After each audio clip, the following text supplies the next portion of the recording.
ಪರಂಪರೆಗೆ ಸಾವಿರಾರು ವರ್ಷಗಳ ಇತಿಹಾಸ ಇದೆ. ದತ್ತಾತ್ರೇಯ ಪರಂಪರೆ ಅನ್ನೋದು ಅದೊಂದು ರೀತಿ ಅವಧೂತ ಪರಂಪರೆ.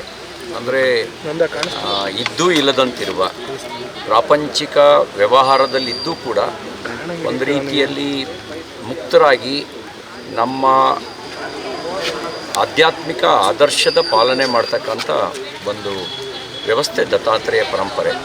ಅದರ ಅಂಗವಾಗಿ ನಾವು 26ನೇ ತಾರೀಕು ಮಾಲಾಧಾರಣೆ ಮಾಡಿ ವ್ರತಧಾರಿಗಳಾಗಿ ಇವತ್ತು ಮನೆ ಮನೆಗೆ ಹೋಗಿ ಭಿಕ್ಷಾಟನೆ ಮಾಡ್ತಾ ಆ ಭಿಕ್ಷಾಟನೆ ಮೂಲಕ ನಮ್ಮೊಳಗಿರ್ತಕ್ಕಂಥ ಅಹಂಕಾರವನ್ನು ದೂರಗೊಳಿಸ್ಕೊಂಡು ಸಮಾಜದ ಋಣದಲ್ಲಿ, ದೇವ ಋಣದಲ್ಲಿ, ಪ್ರಕೃತಿಯ ಋಣದಲ್ಲಿ, ಋಷಿ ಋಣದಲ್ಲಿ ನಾವಿದ್ದೇವೆ, ತಂದೆ ತಾಯಿಗಳ ಋಣದಲ್ಲಿದ್ದೇವೆ ಅನ್ನುವಂಥ ಕೃತಜ್ಞತಾ ಭಾವವನ್ನು ಇಟ್ಕೊಂಡು ಬದುಕನ್ನು ಸಾರ್ಥಕಗೊಳಿಸ್ಕೊಳ್ತಕ್ಕಂಥ ಪ್ರೇರಣೆ ಕೊಡ್ತಕ್ಕಂಥ ಪರಂಪರೆ ಅವಧೂತ ಪರಂಪರೆ.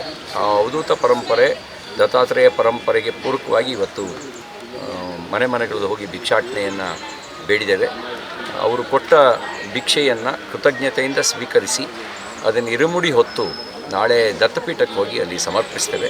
ಅದರ ಉದ್ದೇಶವೇ ನಮ್ಮಲ್ಲಿರ್ತಕ್ಕಂಥ ಯಾವುದೇ ರೀತಿಯ ಅರಿಷಡ್ ವರ್ಗಗಳು ಅದು ಕೆರಳದಂತೆ, ಅದು ದುರ್ಬಲ ಆಗಿ ನಾಶವಾಗುವಂತೆ ನೋಡಿಕೊಳ್ಳೋದು, ಸದ್ಗುಣಗಳು ಮೇಳೈಸಿ ಆ ಸದ್ಗುಣಗಳ ಮೂಲಕ ಸಮಾಜ ಹಿತವನ್ನು ಬಯಸಿ ಸಾರ್ಥಕ ಜೀವನವನ್ನು ನಡೆಸೋದು, ಆ ಪ್ರೇರಣೆ ಕೊಡುವಂಥ ದತ್ತಾತ್ರೇಯ ಪರಂಪರೆಯನ್ನು ನಾವು